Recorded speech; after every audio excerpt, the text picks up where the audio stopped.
Lovers and the Dreamers by Elizabeth Scarhart. Illustrated by the Mayor of Halia. Narrated by Elizabeth Scarhart. Chapter 5. Abandonment.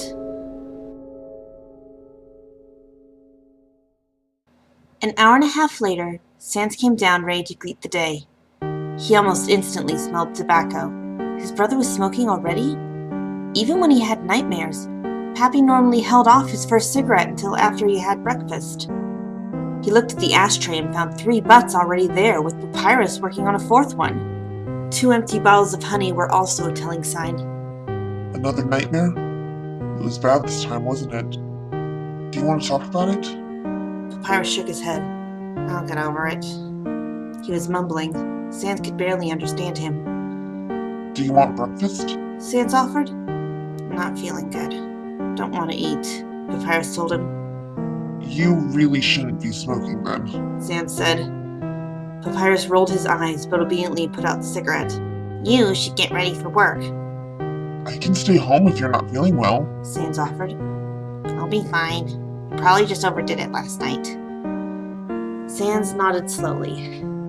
His better judgment told him something else was wrong, but years of experience had told him that when his brother didn't want to talk, he didn't want to talk. Sans reluctantly made and ate breakfast and cleaned the dishes. I'll check on you later, Papyrus. Take it easy, He said. Papyrus made no response, so Sans left. His day went on as normal, though his mind was distracted. Several times when no one was around, he texted Papyrus asking how he was, but Papyrus never answered. At lunchtime, he went to Alfie's. The two often had a cooking lesson around this time that gave them both some lunch, assuming the oven didn't catch fire. Sans wondered if maybe Papyrus would even eat lunch today. If he didn't show up at Muffet's, would she get worried and check on him? Why hadn't he thought to call her and tell her something was wrong? She could have seen to him as well. Maybe he should— Hey! Alfie's shout brought Sans back from another train of worried thoughts. Those tomatoes aren't going to chop themselves. Sorry, Alfie. Sans got back to the task at hand. Unfortunately, he wasn't really paying attention, causing him to nick his finger. Naturally, it didn't bleed, but the pain was enough to make him run it under the tap and try to ease it. Sheesh, for someone who just got engaged, you're pretty out of it. Alfie commented. I'm sorry, Captain. Sans apologized. I'm just a bit worried. Papyrus was acting weird this morning. Like how? Alfie asked. Sitting on the couch, staring into space, mumbling, smoking like his life depended on it. Sans listed. Alfie snorted. Sounds like the Papyrus I've always known. Sans shook his head. You don't get it. It was different somehow. He sighed. I can't explain it. If you knew him like I do, you'd have seen it. Anyway, he said he was feeling under the weather, but this isn't how he acts when he's sick. Alfie sighed.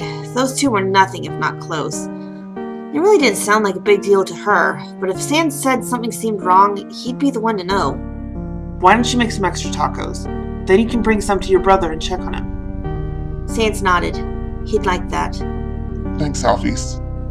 Alfie nodded and returned her attention to the meat to hide her anger from the sweet skeleton next to her. Once Pap was confirmed to be okay, she was going to pummel him for upsetting Sans like that.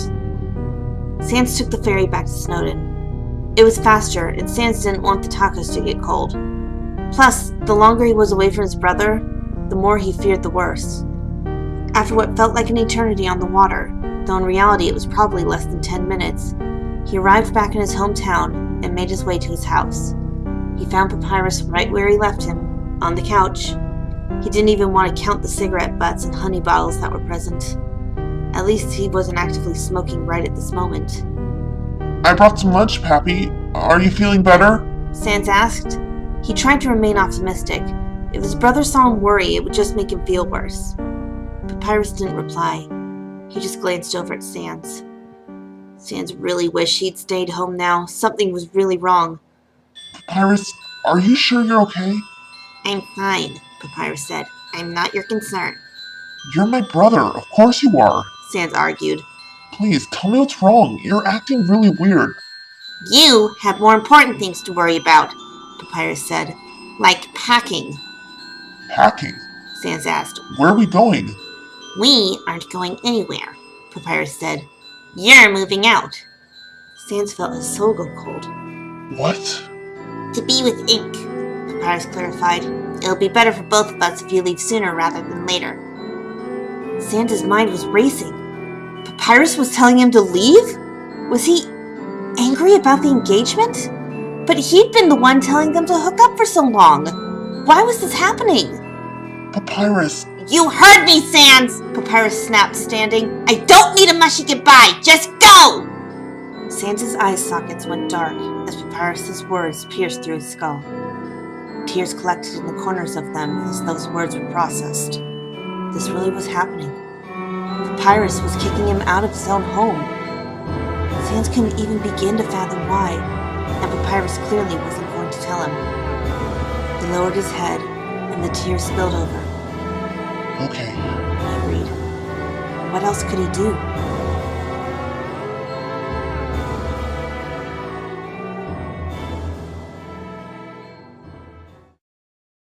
Two empty bottles of honey become bunnies.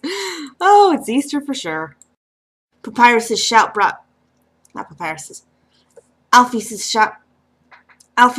brought Sans back from his... Alpheus's shout. That is hard to say. Alpheus's shout. Ugh. To be with Ink, Papyrus clarified. It'll be better for both of us if you sleep. It'll be better for both of us if you... I get it. This is a line that Papyrus doesn't actually want to say. But come on, I gotta say it.